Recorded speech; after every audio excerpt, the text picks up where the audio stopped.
मोदी सरकार की गलत नीतियों के कारण देश में कोयले का संकट निर्माण हो गया। पैनिक ऐसी स्थिति बिल्कुल नहीं है, इतना मैं कहना चाहता हूँ। देश की कई राज्य सरकारों ने कोयले की कमी का आरोप लगाया। कोयले की कमी की वजह से बिजली संकट की आशंका भी जताई। दिल्ली, पंजाब, कर्नाटक के मुख्यमंत्रियों ने प्रधानमंत्री मोदी को खत लिखकर बिजली संयंत्रों को कोयले की सप्लाई बढ़ाने की मांग की। इन राज्यों के मुख्यमंत्रियों ने बिजली की किल्लत की बात कही, लेकिन हकीकत इससे अलग है। सूत्रों के मुताबिक देश में कोयले की कोई कमी नहीं है। 11 अक्टूबर को मिले आंकड़ों के अनुसार थर्मल पावर प्लांट के पास 7.3 मिलियन टन कोयला था, जो 4 से 5 दिन के लिए स्टॉक है। वैसे आम दिनों में ये स्टॉक 15 दिनों का होता है। फिलहाल राज्यों को हर दिन 1.95 मिलियन टन कोयले की सप्लाई की जा रही है, जबकि उनकी मांग सिर्फ 1.94 मिलियन टन है। अगले एक सप्ताह में इसके 2 मिलियन टन प्रतिदिन पहुंचने की उम्मीद है। यानी राज्यों की जितनी मांग है उससे ज्यादा कोयला उन्हें सप्लाई किया जा रहा है, और केंद्र की माने तो इसे अगले कुछ दिनों में और बढ़ा दिया जाएगा। पीएमओ ने मंगलवार को कोयला आपूर्ति और बिजली उत्पादन की स्थिति को लेकर समीक्षा बैठक की। हम आपको बताते हैं कि आखिर कोयला संकट की स्थिति क्यों बनी। केंद्र की माने तो उसके पीछे राज्यों की लापरवाही है। राज्य सरकारें अमूमन 15 दिन का कोयला स्टॉक रखती हैं, लेकिन अप्रैल महीने में लगातार केंद्र सरकार ने सभी राज्य सरकारों को पत्र लिखा कि अपना स्टॉक बनाएं, लेकिन इस पर किसी ने ध्यान नहीं दिया। कोयला मंत्रालय ने अपने पत्र में लिखा कि 100 मिलियन टन कोयला कोल इंडिया के पास है, राज्य स्टॉक कर ले। जब किसी राज्य ने ध्यान नहीं दिया तो फिर बिजली मंत्रालय ने पत्र लिखा, लेकिन राज्यों ने स्टॉक नहीं बनाया। कोयला मंत्री प्रहलाद जोशी ने दावा किया कि कुछ राज्यों ने तो आपूर्ति बंद कर देने के लिए भी कहा था। हम कल 1.94 मिलियन टन हमने सप्लाई किया है।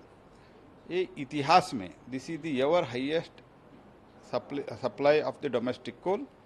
लेकिन जब हम जनवरी, फरवरी, मार्च, अप्रैल, मई, जून तक हम रिक्वेस्ट कर रहे थे, आप थोड़ा स्टॉक बढ़ाइए। कई राज्य हमको ये भी बोला है कि हमको अभी please do a favour, don't send us coal now. अब ये जानने की कोशिश करते हैं कि आखिर राज्य सरकारों ने कोयला स्टॉक क्यों नहीं किया। इसके पीछे अंतर्राष्ट्रीय बाजार में कोयले की कीमत बढ़ाने के अलावा कोल इंडिया का भारी बकाया भी एक बड़ा कारण रहा। 10 राज्यों पर कोल इंडिया का लगभग 21,000 करोड़ रुपए बकाया है। महाराष्ट्र पर करीब 2,600 करोड़, बंगाल पर करीब 2,000 करोड़ रुपए बकाया है। पंजाब को कोल इंडिया को 1,200 करोड़, तमिलनाडु को लगभग 1,100 करोड़ रुपया कोल इंडिया को देना है। मध्य प्रदेश पर 1,000 करोड़, राजस्थान पर लगभग 278 करोड़, आंध्र प्रदेश पर लगभग 250 करोड़ रुपए बकाया है। वहीं छत्तीसगढ़ को लगभग 125 करोड़, कर्नाटक को 23 करोड़ रुपया कोल इंडिया को देना है। बकाया रुपया नहीं मिलने की वजह से राज्यों को मिलने वाले कोयले को कोल इंडिया ने रेगुलेट किया, यानी जिसने बकाया राशि दी उसको प्राथमिकता दी गई। कोयला संकट के पीछे एक और वजह रही, और वो है बरसात के मौसम का इस बार लंबा चलना। अक्टूबर महीने तक बरसात का मौसम बना रहा, इससे उत्पादन और ढुलाई दोनों पर असर पड़ा। कोयला मंत्री प्रहलाद जोशी ने भी माना है कि बहुत ज्यादा बारिश होने के चलते कोयले के बीच में थोड़ी कमी हुई थी, और इस वजह से कोयले के अंतर्राष्ट्रीय दाम अचानक बहुत ज्यादा बढ़ गए थे। बारिश के कारण और इंटरनेशनल प्राइस अचानक जबरदस्त बढ़ गए। 60 रुपीज़ टन पर टन से 190 रुपीज़ टन हो गया। इसके कारण लगभग imported coal based power plant थे, तो उस लगभग अभी 15-20 दिन से लगभग बंद हो गया है, नहीं तो बहुत कम प्रोडक्शन कर रहा है, जनरेट कर रहा है। इसके कारण हमारा जो कोल इंडिया और ओवरऑल डोमेस्टिक कोल के ऊपर बहुत ज़्यादा प्रेशर आया था। जो राज्य कोयले की कमी का रोना रो रहे हैं, अब जरा इसके पीछे का गणित भी समझ लीजिए।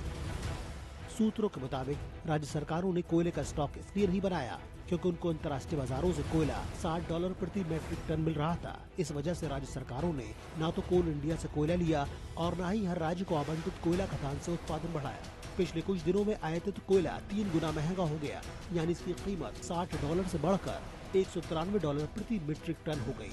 एक तरफ तो राज्यों ने केंद्र की अपील के बावजूद कोयले का स्टॉक नहीं बनाया, तो दूसरी तरफ अब महंगा कोयला भी खरीद नहीं पा रहे थे। ऐसे में राज्यों के पास कोयले की कमी हो गई। जहां तक बिजली की किल्लत की बात है, तो ये जानना भी जरूरी है कि आयातित कोयले में कमी के कारण उस पर आधारित थर्मल पावर प्लांट से उत्पादन लगभग 12% कम हो गया, जबकि देसी कोयले पर आधारित प्लांट से उत्पादन लगभग 24% बढ़ा है। दूसरी तरफ बिजली की मांग भी बढ़ी है, जिस वजह से बिजली की सप्लाई पर कहीं न कहीं असर पड़ा है। लेकिन केंद्र ने राज्य को भरोसा दिया है कि अब कोयले की कोई कमी नहीं होगी। सरकार का कहना है कि डिमांड, सप्लाई और स्टॉक को ध्यान में रखते हुए 1 महीने में स्थिति पूरी तरह से काबू में आ जाएगी। Ravindra Kumar, C media.